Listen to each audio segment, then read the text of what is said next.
¿Por qué Rusia pensó que Ucrania estaba demasiado dividida como para pelear de vuelta? Bienvenidos a este video que será uno cototo, pesado y de seguro le va a caer mal a mucha gente porque no irá acorde a lo que querían escuchar. Empezamos el año 2000 con la típica historia post-comunismo. Ya saben, libertad, optimismo en el lugar incorrecto, privatización, crisis económica y una fuerte figura central. Y esta figura se llamaba Leonid Kuchma, que fue presidente desde el 1994 hasta el año 2004. Digamos que la estaba pasando mal porque uno de sus guardaespaldas grabó 500 horas de la oficina de Kuchma. Kuchma era el estereotípico político corrupto. Coimas, sobornos, amenazas, ventas ilegales de armas y básicamente mandar a matar a un periodista. Lo que es algo bastante malo cuando 3 meses después de filtrarse los audios se encuentra el cuerpo de dicho periodista decapitado en algún bosque. Eso fue la gota que rebalsó el vaso y la gente se cansó de Kuchma. Aquí introducimos a dos personajes históricos. Víctor Yushchenko, un economista neoliberal que tenía reputación de ser inusualmente honesto. Él fue el hombre que Kuchma colocó en el gobierno para arreglar sus problemas económicos. Lo puso a hacer dinero. Y para lograr esta tarea, Yushchenko puso a una oligarca, Yulia Tymoshenko, en la tarea de hacer dinero en el sector energético. Yulia tenía un casi monopolio en la importación de gas natural desde Rusia, pero en cuento corto, no ganó el Juego de Tronos y perdió. Así que se reinventó como una activista oligarca anti-oligarcas, y como conocía los rincones oscuros de esta dinámica de hacer tratos en el sector energético, logró obtener mucho dinero que Yushchenko utilizaría para pagar pensiones. En un país lleno de corrupción, un conservador neoliberal bueno con el dinero se vuelve automáticamente en una opción popular. Pero volviendo con Kuchma, obviamente él quería ganar la siguiente elección, la del 2004, así que tendría que deshacerse de Yushchenko y Tymoshenko sin llamar la atención. Así que los separó forzando a Yushchenko a despedir a Tymoshenko y luego la puso en la cárcel. Después simplemente despidió a Yushchenko. Pero Yushchenko inmediatamente formaría un partido de oposición que lideraría las encuestas. Y cuando eso pasó, Kuchma se dio cuenta que no iba a ganar la reelección. Así que eligió a un sucesor que pudiera competir contra Yushchenko, que no tuviera toda su hoja de vida manchada. Ese candidato sería su primer ministro, Viktor Yanukovych.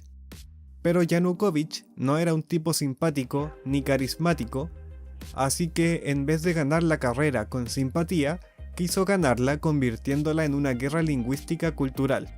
Aquí hago una pausa porque es un punto de inflexión. Este es probablemente el origen de muchas cosas que se escuchan actualmente y ahora lo vas a conocer.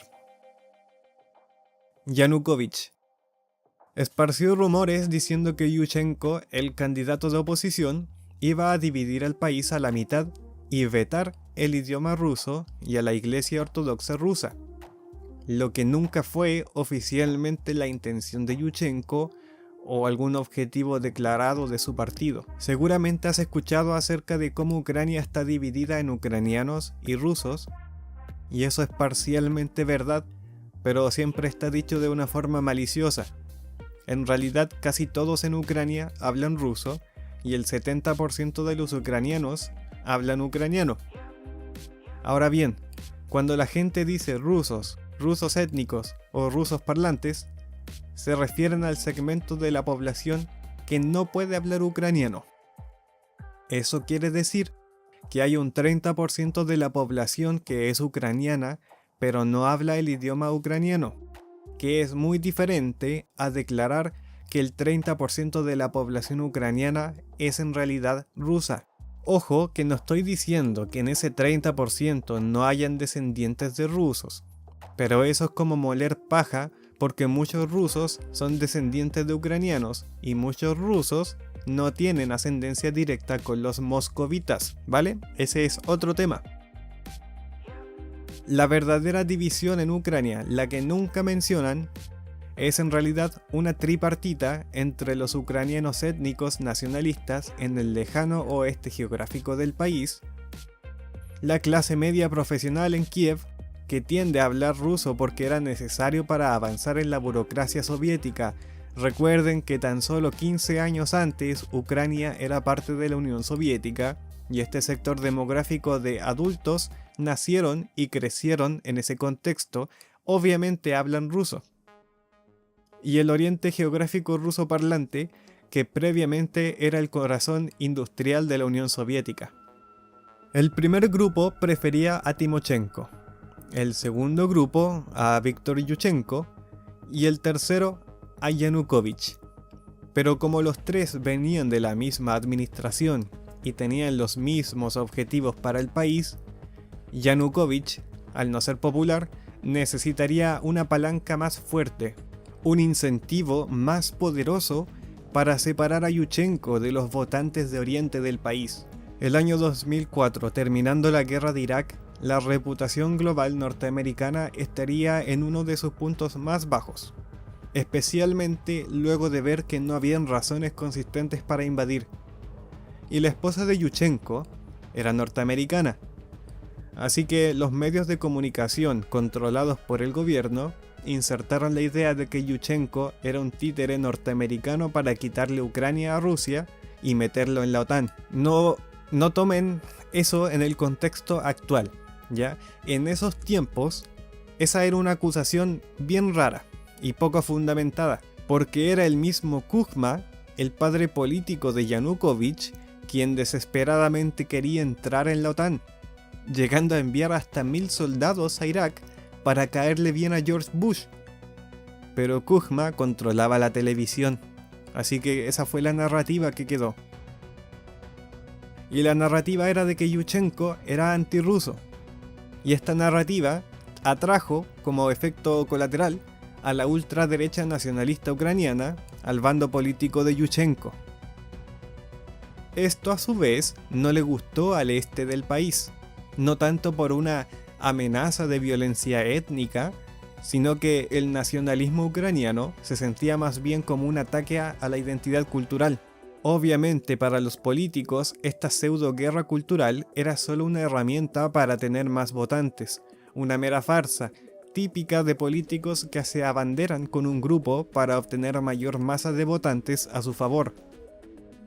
Pero para el Kremlin, esto no era una farsa, no entendieron el chiste, y Kuzma logró convencerlos de ver a Yushchenko como una amenaza. Ahí fue recién que Rusia se metió, patrocinando la campaña de Yanukovych, 2004. Los rusos son profesionales de la propaganda. Trajeron al patriarca de la Iglesia Ortodoxa para bendecir a Yanukovych, lo que en teoría toca la fibra emocional del votante religioso conservador, pero esto no fue suficiente porque Yushchenko seguía liderando las encuestas.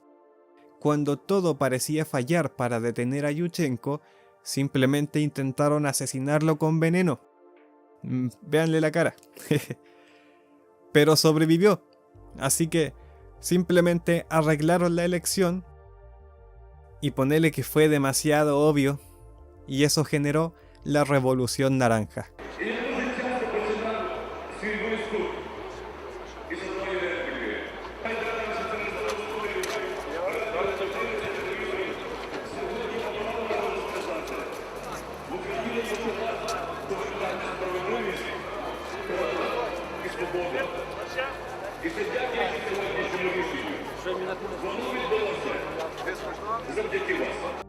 Kuzma ahora se vería forzado a elegir entre un evento estilo Tiananmen Square o rendirse.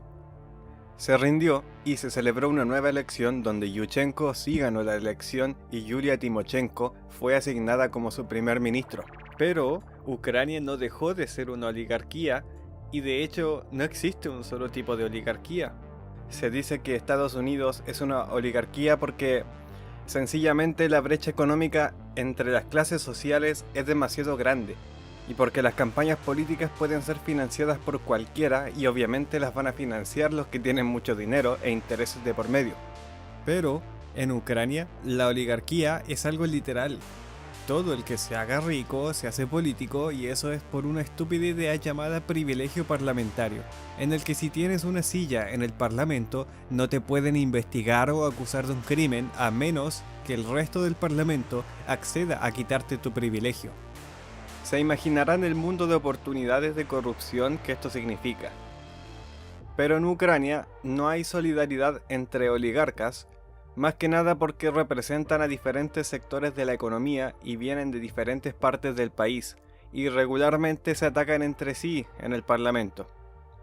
Pero a diferencia de Rusia, los oligarcas son dependientes de la clase media. Así que si bien la clase media no decide cómo se hacen las cosas, sí tienen influencia para jugar a coronar al rey. Y esta diversificación del poder entre oligarcas se esparce hasta los medios de comunicación. Esto provoca que las estaciones de televisión compitan en vez de coludirse entre sí. Y había sin embargo un problema, y era que Yushchenko y Timoshenko en realidad no se llevaban bien, de hecho podría decirse que hasta se odiaban. En menos de 2 años de ser elegido presidente, Yushchenko la despide, y dado que no se podía elegir a nadie más en tan poco tiempo, eligieron como primer ministro a Viktor Yanukovych, el hombre que previamente había intentado asesinarlo por encargo. De verdad esto es como leer El Príncipe de Maquiavelo o Las reglas del poder de Robert Greene. Y adivinen qué pasó, Yanukovych también fue despedido, trayendo de vuelta a Timoshenko para aburrirse de ella de nuevo y despedirla para intentar llamar a elecciones tempranas ilegalmente. Estos 3 personajes siempre tomarían posiciones contrarias, donde uno tomaría posición en una ley y el otro tomaría la posición contraria. Luego llegaría la crisis de las hipotecas del año 2008, y Rusia empezaría a reducir el flujo de gas natural a Ucrania en medio del invierno, y esto forzó a Timoshenko a negociar un nuevo trato de gas natural a un precio mayor. Ese trato derribó su popularidad y Yushchenko la acusaría de ser una traidora y una secuaz de Putin. De hecho, tenía como el seudónimo de Putin pero con trenzas. Esta lucha política dejaría a Yanukovych con la entrada perfecta para su vuelta a una nueva candidatura y a una nueva presidencia. Como ahora usaban un sistema electoral estilo americano, Yanukovych despediría a sus consejeros rusos y contrataría a unos americanos, que lo vendieron como el candidato perfecto para meter a Ucrania en la Unión Europea, que era un problema para la clase media ucraniana, y por lo tanto se convirtió en una promesa de campaña para Yanukovych. ¿Por qué Ucrania percibía la necesidad de entrar en la Unión Europea? La primera razón es por observación empírica. Polonia empezó en el mismo lugar que Ucrania, pero ahora era 3 veces más rico que Ucrania en la misma cantidad de tiempo. La segunda razón es que sería una manera de dejar en jaque a los oligarcas ucranianos. Pasarían de ser los grandes pescados en el lago pequeño a ser un pescado pequeño en un gran lago. Si un billonario ucraniano soborna o amenaza a un oficial o político o diputado de menor clase ucraniano, probablemente obtendrán lo que quieren. Pero si ese mismo billonario intenta sobornar a un burócrata europeo, su respuesta sería algo así como: disculpa, ¿tú quién eres? Vuelve cuando hayas matado a tanta gente como nosotros. La tercera razón, incluso los oligarcas querían entrar en la Unión Europea, porque lo que perdían en poder e influencia, lo ganaban en la habilidad de sacar incluso mayores ganancias económicas. Así que teniendo en cuenta la historia de Yanukovych, sería el candidato perfecto para meter a Ucrania en la Unión Europea sin enojar a Rusia. Algo así como jugar a ambos bandos, una especie de compromiso equilibrado. Pero eventualmente debes elegir un bando. Así que después de ganar, Yanukovych firmó un préstamo de 30 años para la base naval en Crimea. lo que descalificaría a Ucrania de unirse a la OTAN durante una generación entera. Y además, pasó una ley que lo prohibía de unirse a alianzas extranjeras. Pero Yanukovych tenía otra agenda, una venganza contra Yulia Timoshenko. Así que la metió en la cárcel con el pretexto de que había hecho un trato secreto con Rusia. Yushchenko testificó en contra de Timoshenko a pesar de saber que no eran así las cosas. Y para la Unión Europea esta jugada era bastante antidemocrática. Así que liberar a Yulia sería un requisito para la membresía europea. Para vender la historia de que Yulia en realidad era muy mala persona, hizo una campaña para denostar su imagen y reputación, convirtiéndola en una antisemita y secuaz de Putin. Creo que Yanukovych no pensó muy bien los efectos secundarios que esto iba a tener, porque Rusia se lo tomó en serio, porque esta historia tenía el efecto de manchar la imagen de Putin, lo que los mandó a una especie de locura paranoica. Y es que en esos tiempos Yanukovych no sabía, ¿ya? Pero tiempo después hubo una filtración que describía que incluso antes de que todo se fuera a la mierda, Rusia ya creía que Yanukovych y sus oligarcas se habían dado la vuelta en contra de Rusia, y que solo sería cosa de tiempo antes de una segunda revolución naranja que destruiría las relaciones entre Ucrania y Rusia.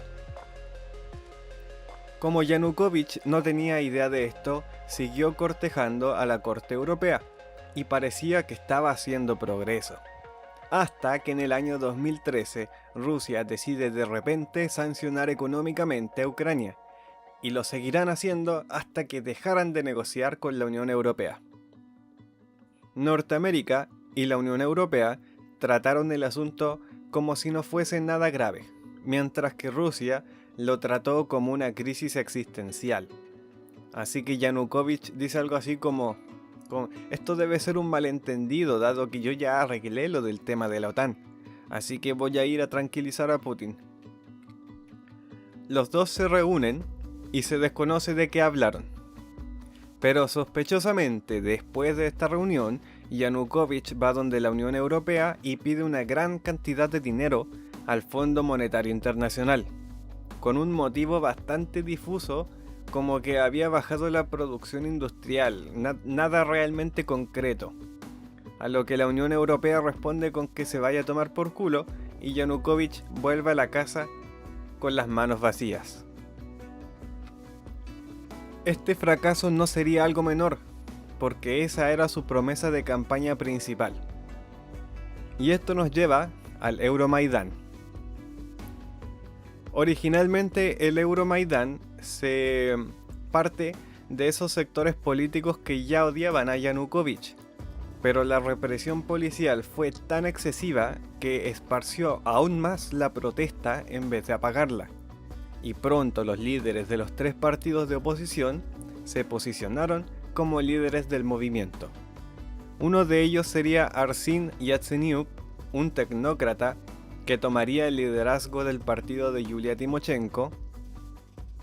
El segundo sería Vitaly Klitschko, el boxeador profesional que heredó lo que quedaba de la base de Yushchenko luego de que dejara la presidencia, y Oleh Tyahnybok, el líder del partido criptonazi Svoboda, que lograría sorpresivos resultados moderándose a sí mismo y vendiéndose como un voto de protesta.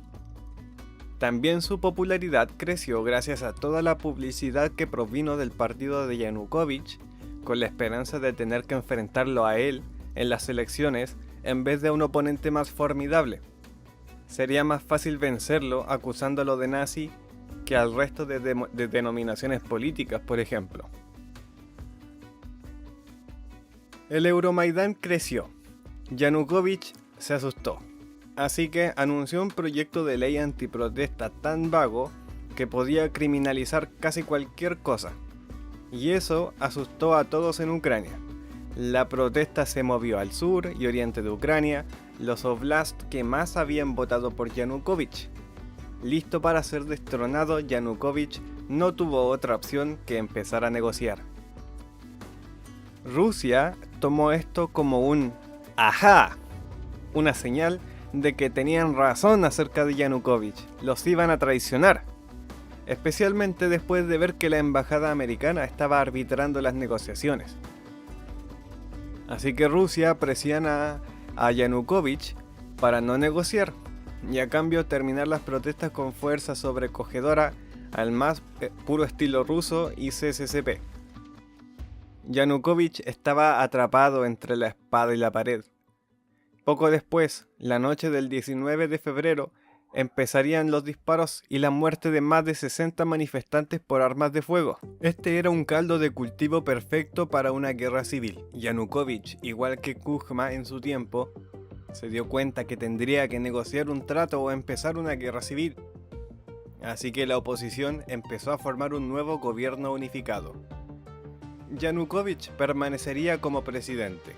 Los líderes de las protestas obtendrían los puestos de primer ministro y diputados hasta la elección más tarde de ese mismo año. Y cuando el trato estuvo a punto de completarse, el trato que probablemente salvaría a Ucrania del caos y todo lo que vino después, el destino no lo quiso así, ni Yanukovych, puesto que se retractó y se escondió. El periodismo occidental hizo ver como que el poder de la gente había asustado al gran dictador Yanukovych, pero la verdad es mucho más siniestra. Si bien la muchedumbre estaba enojada por los enfrentamientos armados, no habría sido imposible pacificarlos una vez se firmara el tratado.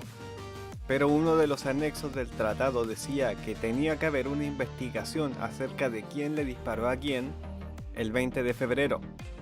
Ya saben lo que eso puede significar para ciertas personas responsables. Y los líderes de la fuerza de seguridad de Yanukovych o pensaron, o alguien los convenció de que Yanukovych estaba a punto de venderlos, de traicionarlos. Así que decidieron traicionarlo primero a él. Alguien en la cadena de mando entre Yanukovych y los policías antidisturbios ordenó la retirada de todos los edificios gubernamentales y el personal junto a su jefatura simplemente desapareció.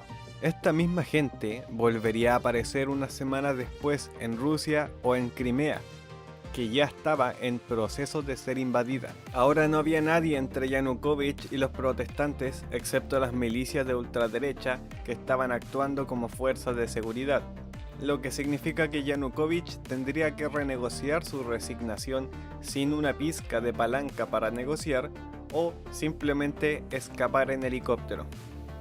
Supongo que el helicóptero era más divertido. Pero por ahora todo lo que sabían los ucranianos era que su presidente los había abandonado y se tendrían que mover rápido para prevenir el colapso del Estado. Yanukovych aparecería de nuevo en Rusia diciendo que el voto para removerlo era inconstitucional y que él aún era el presidente, pero tenía que volver y apelar ante la corte para mantener su puesto. Claro que se rehusaba a volver. Decía que había un complot de asesinato en su contra y esto nunca se confirmó. Lo más probable es que lo iban a asesinar los mismos rusos si no hacía caso. Muchas de las estaciones de televisión en el este de Ucrania son controladas por un oligarca prorruso, y cuando Yanukovych escapó, empezaron a propagar historias acerca de cómo el nuevo gobierno estaba lleno de nazis que vetarían el idioma ruso y lo volverían ilegal. Luego, en una suerte de parodia del Maidán original, Rusia organiza varios golpes en todas las capitales regionales donde Yanukovych había ganado. Estos golpes formarían nuevas repúblicas autónomas e independientes que luego le pedirían a Putin una intervención humanitaria. En esos tiempos, la gente pensaba que estas eran protestas espontáneas. ¿Cómo sé que no eran espontáneas? Porque salió a la luz una conversación telefónica o de Skype entre Alexander Dugin, un cientista político ruso, y Katerina Gubareva, esposa del líder separatista Pavel Gubarev, donde se habló de pagos en efectivo para los protestantes y la seguridad del apoyo de Moscú para generar una guerra civil.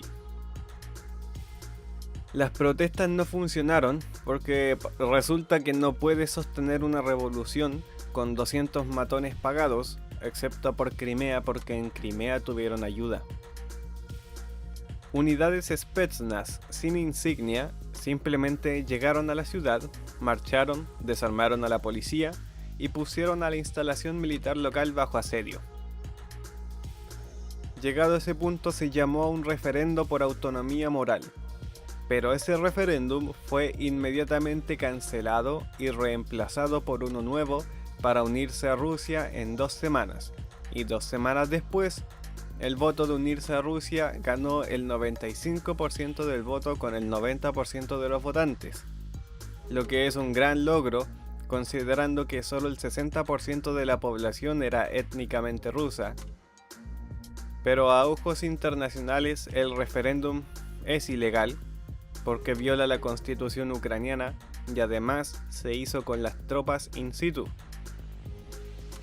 Lo que comenzó como una guerra cultural para tener más votos en una elección, ahora sería una lucha existencial donde un bando piensa que el bando contrario estaba lleno de nazis sedientos de sangre que matarían a todos los rusos y ocuparían puestos de poder por el gobierno americano, y el otro bando viendo a sus oponentes como fachada de una invasión extranjera. El Estado ucraniano estaba en el borde del precipicio, la gente ya estaba muriendo, y aquí es donde recién empieza el misterio más grande del siglo hasta la fecha. Putin ha conquistado una parte de territorio que los nacionalistas rusos han querido desde 1991. Su tasa de apruebo está por los cielos. Ucrania ya no puede unirse a la OTAN porque la entrada especifica que ningún país con una disputa territorial puede unirse, y ahora los nacionalistas ucranianos tienen un ojo morado porque una gran parte de su territorio se fue sin siquiera pelearlo. Si Putin quisiera, habría logrado una jugada estratégica magistral dentro del marco de la guerra híbrida, pero no, la cosa siguió. Después de Crimea, la división política en Ucrania cambió. Ya no se trataba solamente de la diferencia lingüística y de sector político.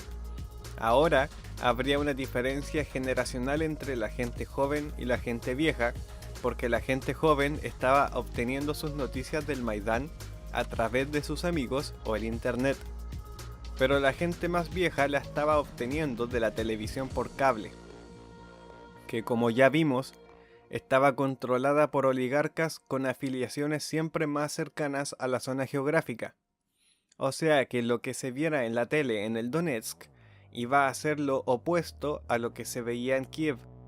Y acorde a ellos, el Euromaidán era el comienzo de un genocidio neonazi antirruso. En realidad, la mayoría del nuevo gobierno estaba compuesta de miembros del partido de Yulia Timoshenko, con Alexander Turchenov, el segundo al mando de Yulia como presidente, y al joven tecnócrata Arseny Yatsenyuk como primer ministro. Los primeros protestantes del Maidán original, temerosos de que las nuevas protestas fuesen el frente de una nueva invasión rusa, los volvió en contraprotestantes. Así que la revolución al principio solo trajo más peleas callejeras, esta vez con la policía mirando desde un lado mientras los liberales y ultranacionalistas peleaban con los protestantes pagados y gente que veía la televisión rusa. Ni siquiera estaban peleando por alguna política concreta, sino por unas completamente hipotéticas. Y la prensa occidental estaba feliz de propagar la narrativa rusa de que esto era un conflicto étnico, natural y espontáneo dentro de Ucrania. ¿Y por qué Occidente se tragó esa narrativa? Que justamente así ocurrió en los Balcanes durante los años 90.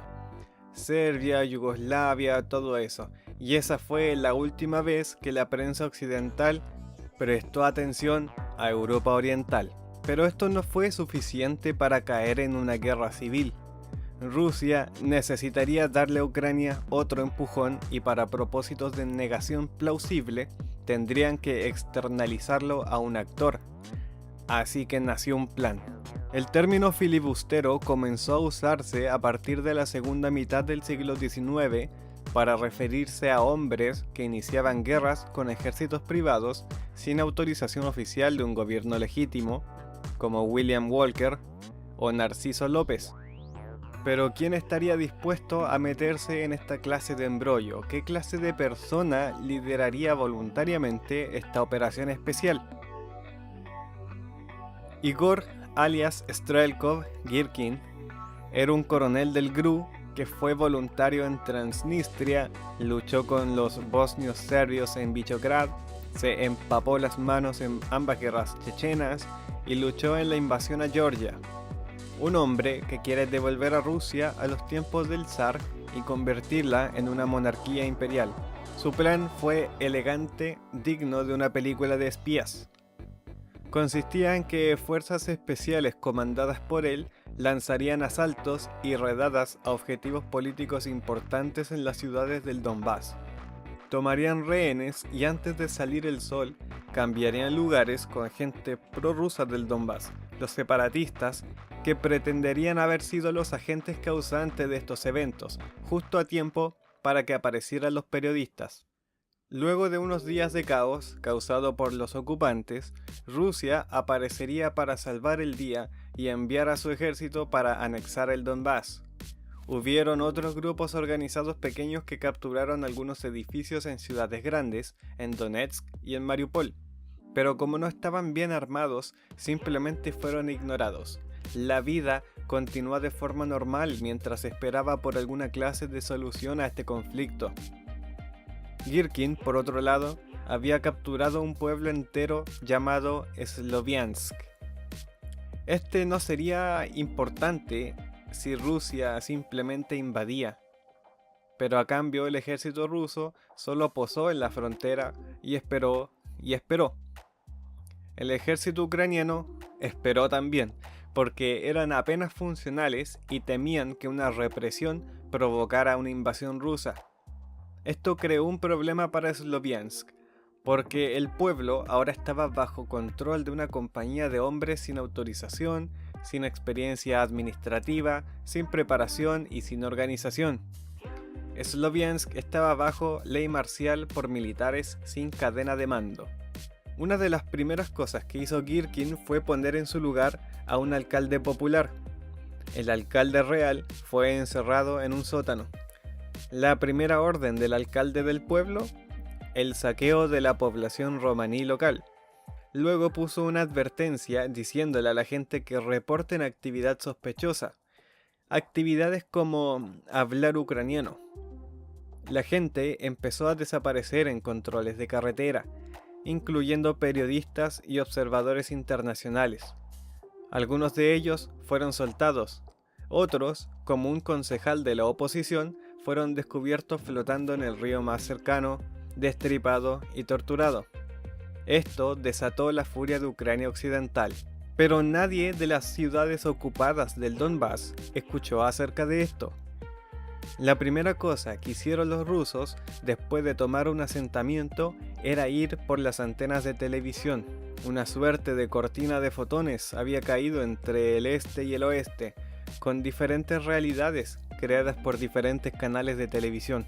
Por ejemplo, si Ucrania mandaba tropas a un lugar, los pro-ucranianos lo verían como una respuesta a una escalada rusa y los prorrusos lo verían como una provocación para escalar el conflicto de parte de Ucrania.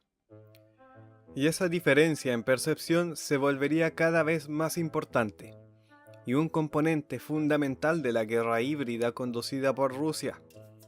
La incursión rusa en el este no interrumpió las riñas callejeras en Ucrania Occidental.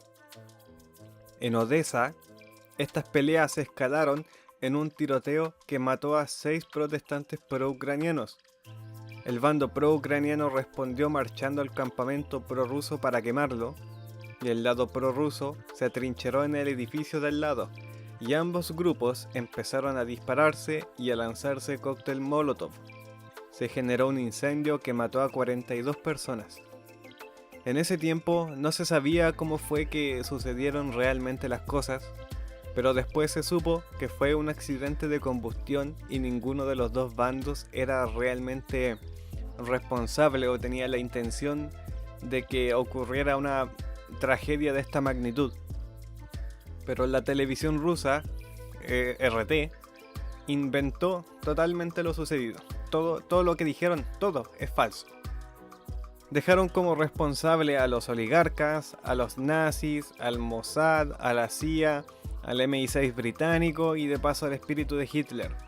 Así que mientras tanto en Ucrania Occidental el shock del incendio calmó un poco las cosas porque se lo tomaron como una señal de que había que desescalar las cosas.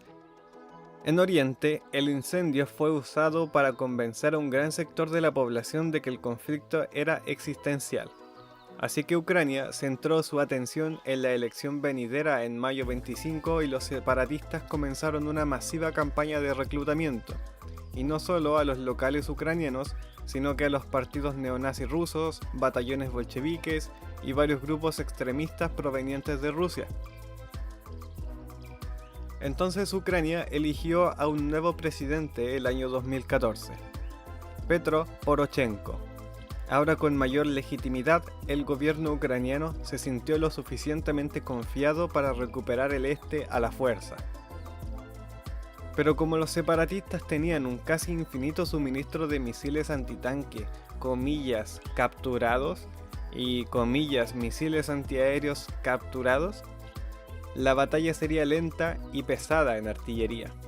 Ucrania formaría los batallones de voluntarios con algunas semanas de entrenamiento militar, voluntarios que incluirían neonazis como lo fueron el batallón Azov, pero Ucrania tenía poder aéreo y mientras los separatistas tenían flujos de voluntarios desde Rusia, la esperada oleada de voluntarios locales llevados por el sentimiento prorruso nunca se materializó.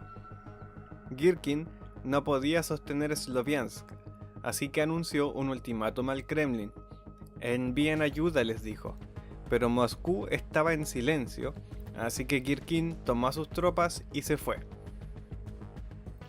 Este fue el inicio de la historia de Girkin, que actualmente es un blogger ruso que constantemente critica la manera en que Rusia está llevando la guerra actual, pero su intención siempre ulterior es convertir a Rusia en el imperio que era. Cuando Girkin se fue de Sloviansk, aún habían 40 y tantos desaparecidos. Se asumía que simplemente estaban retenidos en algún lugar y eventualmente los soltarían, y la mayoría fue soltada, pero no todos, porque se descubrieron fosas comunes de gente ejecutada.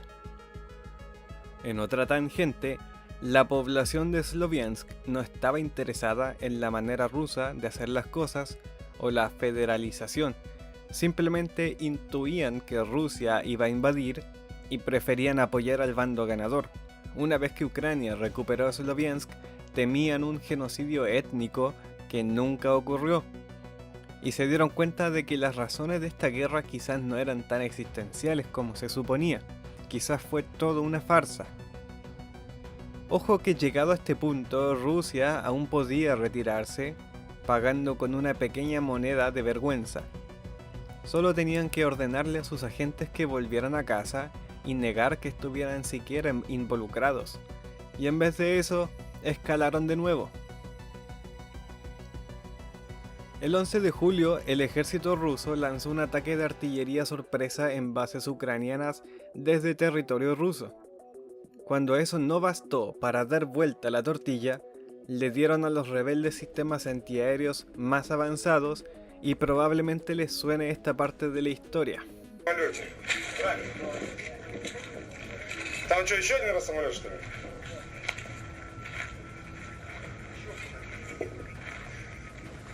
Я понял, там держите оцепление, гражданских не пускайте. Все, давайте, скоро будем. Это гражданский. Оранжевого цвета. Да. Давай. Los rusos ahora habrían matado a más civiles en un solo tiro que Ucrania durante toda la guerra hasta este punto, y fue solo después de esto que Occidente trajo el martillo de goma.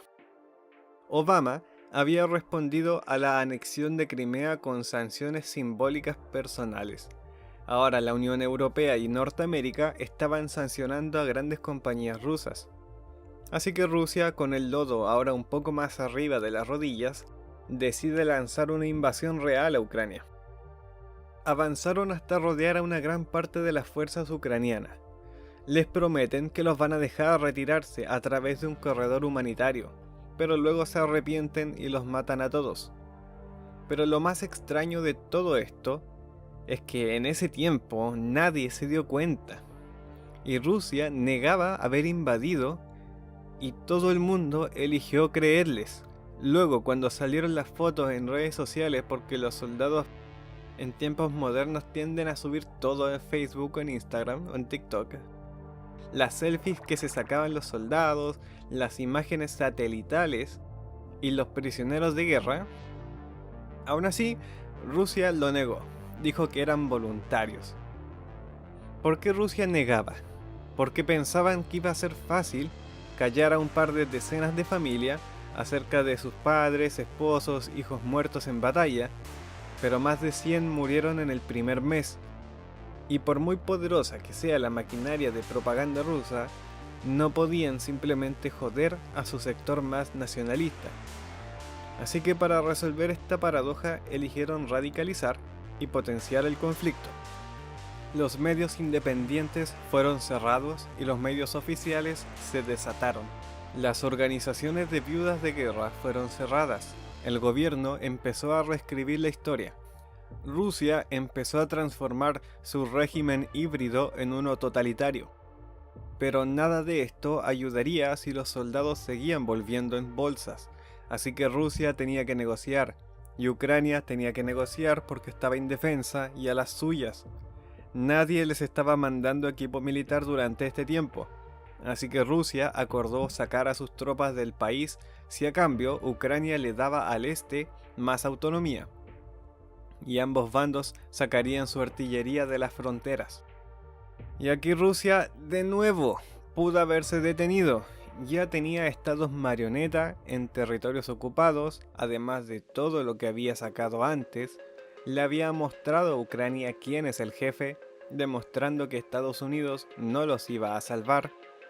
Pero en vez de salirse, Rusia lanza una nueva ofensiva, esta vez contra el aeropuerto de Donetsk, inmediatamente después de firmar el cese al fuego. Y Rusia se negó a sacar las tropas bajo el argumento de que nunca hubieron tropas rusas en Ucrania, pero no podían tomar muchos riesgos con sus propias tropas, así que les entregaron a los rebeldes muchas piezas de artillería y cohetes. Los rebeldes usarían la artillería desde vecindarios muy densos, empezando una guerra de artillería que destruiría a todos los pueblos adyacentes al aeropuerto, y luego de 3 meses arduos de combate, los rebeldes finalmente lograrían capturar el aeropuerto, demoliéndolo con los defensores dentro. Todo el proceso entero de negociar una paz, cese al fuego y la vuelta a guerra de artillería empezó una segunda vez. Luego lanzaron un ataque de cohetes a Mariupol que fue, no sé por qué, mataron a 31 civiles en un bombardeo y provocó que la ciudad se volviera en contra de los rebeldes de forma permanente, e hizo del batallón de voluntarios que fue a defender a Mariupol algo más famoso, y ese batallón sería el batallón Azov. Y pareciera que después de 12.000 personas muertas, Rusia finalmente sacaría el pie del acelerador, y lo hicieron. Algo así. 2022. Y vamos a parar un poco aquí, porque Rusia no tenía nada material que ganar de esta guerra. Ucrania no podía unirse a la OTAN, los territorios del Donetsk están en la ruina económica y la guerra hizo a Ucrania más militarizada y más antirrusa. Pero si habían ganado, y de una forma que sería importante para el mundo, porque Rusia había logrado algo que era imposible, porque invade y brutaliza a un vecino y luego sale con una mejor reputación de la que había tenido al principio. La mitad de Occidente era más simpática con Rusia que con Ucrania, sin mencionar al resto del mundo, especialmente Asia y partes de Centro y Sudamérica. Rusia había invadido a un país a mediodía y el mundo estaba convencido de que no había ocurrido. Y si es que sí había invadido, entonces era culpa de Ucrania porque eran nazis o algo así. Y vale la pena maravillarse ante este logro porque, imagina, luchar una guerra contra un país tan bueno para el abuso emocional que el mundo cree que te mereces que te invadan porque vas a cometer un genocidio contra gente que habla el mismo lenguaje que tú, porque hablan ese mismo lenguaje. ¿Cómo lo hicieron? Hay algunas razones mundanas.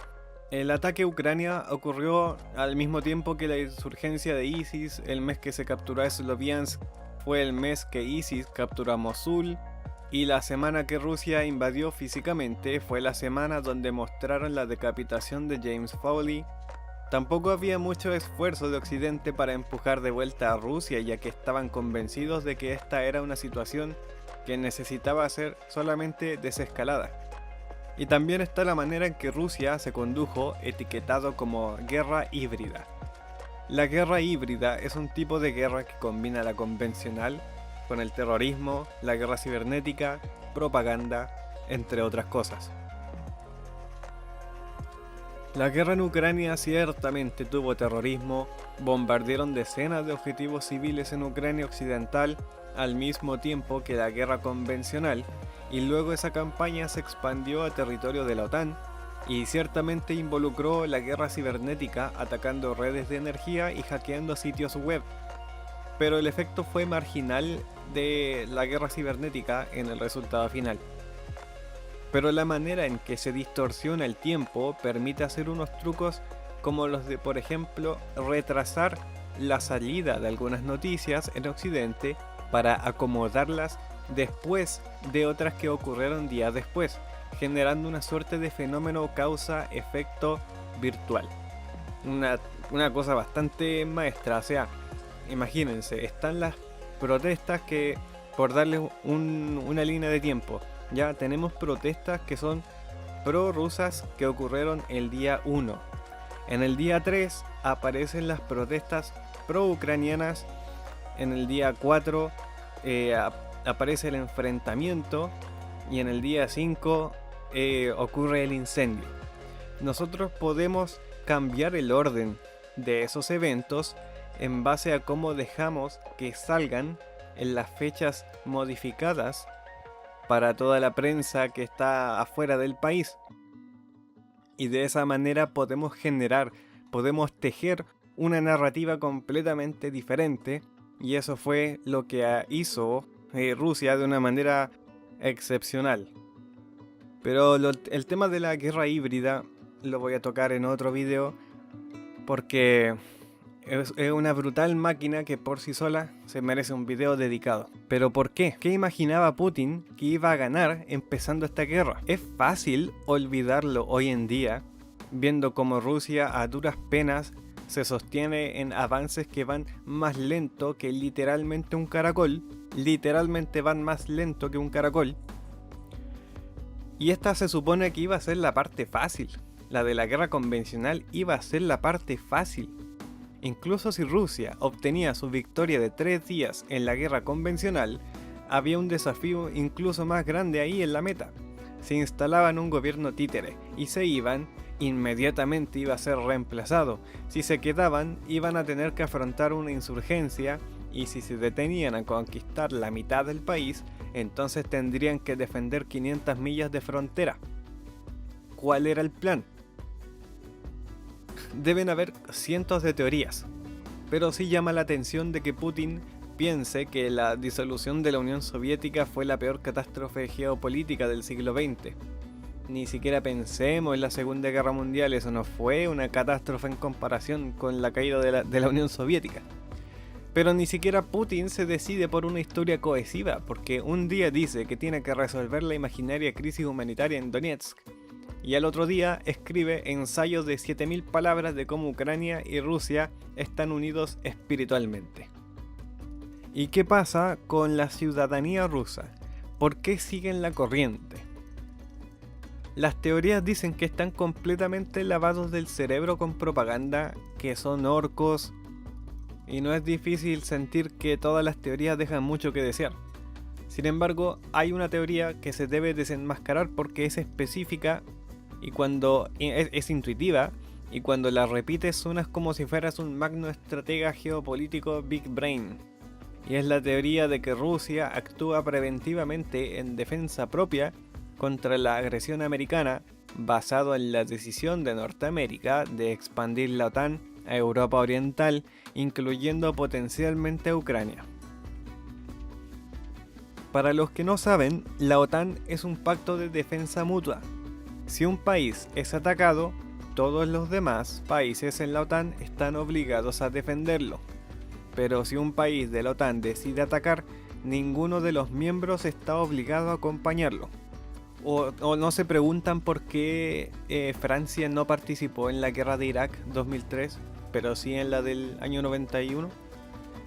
Bueno, dado que la alianza fue fundada al principio de la Guerra Fría para repeler el poder soviético, expandirlo hacia el este puede razonablemente ser interpretado como un intento para estrangular a Rusia, en un tiempo en el que América se supone estaba suavizando su postura hacia Rusia. Después de todo, ¿cómo se sentiría Estados Unidos si China hiciera una alianza militar con México? Pero en muchas maneras, la teoría de que Estados Unidos provocó la guerra a través de la expansión de la OTAN no se trata solamente de la OTAN. Esto es una narrativa elaborada de 30 años de agresión norteamericana y victimización rusa. Y esta yo la llamo la historia triste, la historia de la pobre Rusia, y va algo así. Esta es como la teoría que manejan varios comillas académicos. Es el año 1990 y el secretario de Estado norteamericano James Jim Baker y Mikhail Gorbachev están negociando qué hacer con Alemania. Ahora que la muralla cayó, Gorbachev quiere que Alemania se salga de la OTAN y Estados Unidos quiere que Alemania permanezca en la OTAN, incluso después de absorber a Alemania del Este. Así que para tranquilizar a Gorbachev, Estados Unidos promete no expandirse más al este de Alemania, y esa debía ser la conclusión de la historia. Pero la malvada Norteamérica tenía otras intenciones, porque inmediatamente después de esa reunión, Norteamérica planificó el colapso de la Unión Soviética. Luego forzó a la Federación Rusa a destruir su economía, privatizando demasiado, o muy rápido, o algo así, ni siquiera lo dejan claro. Luego, con la tupida Rusia, Norteamérica se retracta de su palabra, anexa Polonia, anexa Checoslovaquia, conquista Hungría y luego mienten acerca de que hubo alguna vez un acuerdo. Luego se rehúsa a que Rusia se una a la OTAN. La política de puertas abiertas era una mentira. Luego bombardearon Serbia porque sí, construyeron interceptores de misiles y misiles balísticos nucleares, todos apuntando hacia Rusia. Luego anexaron los estados bálticos. Y solo cuando Norteamérica se estaba preparando para terminar el trabajo anexionando a Georgia y Ucrania, que Rusia vio no tener más opción que defenderse invadiendo Georgia y luego Ucrania. Pero el imperio americano, borracho en su arrogancia y la sangre de incontables personas de color café, no podía tomar un no como respuesta y se rehusó a reconocer el derecho de Rusia de defenderse, forzando a Rusia a escalar. Bien, ¿acaso esto pasó de verdad? Algo así, pero le falta mucho contexto y el diablo está en los detalles. Volvamos a 1990. Jim Baker sí ofrece no expandir a la OTAN hacia el este, pero nunca queda claro si se refiere a solo Alemania o a Europa completa, porque justo antes de hacer la oferta, el presidente Bush le dice que mejor no prometa nada. Pero por razones que son muy enredadas, Gorbachev sale pensando que literalmente la OTAN no se va a expandir más allá de Alemania. Otro problema es que se suele ignorar la propia agencia de los países europeos orientales. Omiten convenientemente esta teoría de que Polonia sí quería ser parte de la OTAN, y decir que Norteamérica se expandió con la OTAN es como quitarle a estos países su propia voluntad. De hecho, Polonia, Hungría, Checoslovaquia y Eslovaquia se urgían por tener el artículo 5, porque si atacas a un país, atacas a todos. Querían la garantía de seguridad, y Polonia en particular amenazó con hacer un programa nuclear para defenderse, y como eso no funcionó, se metieron en la carrera de republicanos y demócratas, que es una historia de otro día. En otras palabras, Estados Unidos estaba presionado a expandirse. Boris Yeltsin se reunió con el presidente de Polonia, y Boris Yeltsin, para los que no saben, era el presidente de la Federación Rusa, primero, y escribió una carta diciendo que no les importaba que Polonia se uniera a la OTAN. Clinton no anunció la expansión de la OTAN. Clinton fue donde Yeltsin y conversaron en que no había problemas para que la OTAN siguiera incluyendo más miembros. Luego llegaron George Bush Jr. y Vladimir Putin, ambos personajes realmente agresivos y detestables. Fue Bush el que impulsó una postura más agresiva y colocó los misiles interceptores, y Putin invade Georgia. De hecho, si ustedes ven la historia de cómo Rusia invadió Georgia, pueden hacer un montón de extrapolaciones con lo que está pasando en Ucrania. Véanlo. Vale, pero luego vino Obama, y él instauró la regla de que para integrarse a la OTAN se necesitaría integridad territorial y un referéndum. Y antes esa regla no existía. Que no les vendan lo contrario. Ya antes de Obama, cualquier país de la OTAN podía meterse en la OTAN. Y esto es un signo claro de que la postura no era expansionista. Ya es bastante conservador hacer algo así. Luego llegó el Euromaidán y todo hasta el año 2022. Es decir, que fue Putin el que siguió escalando el conflicto, por todo lo que vimos anteriormente en este video, ¿ya? Todo lo que pasó en Ucrania no fue nada más ni nada menos que la propia maquinación de los políticos ucranianos, cosa que se salió de control, y el oportunismo de Putin. Nada que ver con la teoría del expansionismo de la OTAN. Y recordemos que Estados Unidos no estaba ni ahí con mandar armas a Ucrania hasta que Rusia atacó las elecciones del año 2016. O se habían olvidado de ese pequeño gran detalle súper importante. Imagínense meterse en las elecciones de otro país. Eso es pedir problemas y mala sangre. Entonces, ¿la expansión de la OTAN justifica la invasión de Ucrania? No, para nada. Además, de verdad hay que explicarle a los megamentes geopolíticos que Rusia tiene miles de bombas nucleares que, incluso si la mitad funcionaran, siguen siendo cientos de bombas nucleares que no necesita un estado buffer por miedo a una especie de destrucción existencial que supone la OTAN. ¿De verdad pensaban que la OTAN iba a invadir Rusia? Es una estupidez. Y con eso doy por terminado este largo video. Espero que hayas obtenido información nueva. Voy a dejar toda la fuente en la descripción, ¿ya?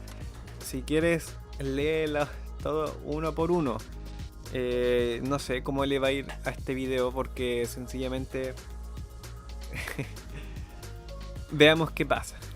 Pero bueno, si te gustó, si sentiste que aprendiste algo nuevo, si cambié tu perspectiva de alguna manera porque no habías considerado cierta información, dale like, suscríbete si no lo has hecho y comenta, estés de acuerdo o no estés de acuerdo. Nos vemos en el siguiente video. Hasta pronto.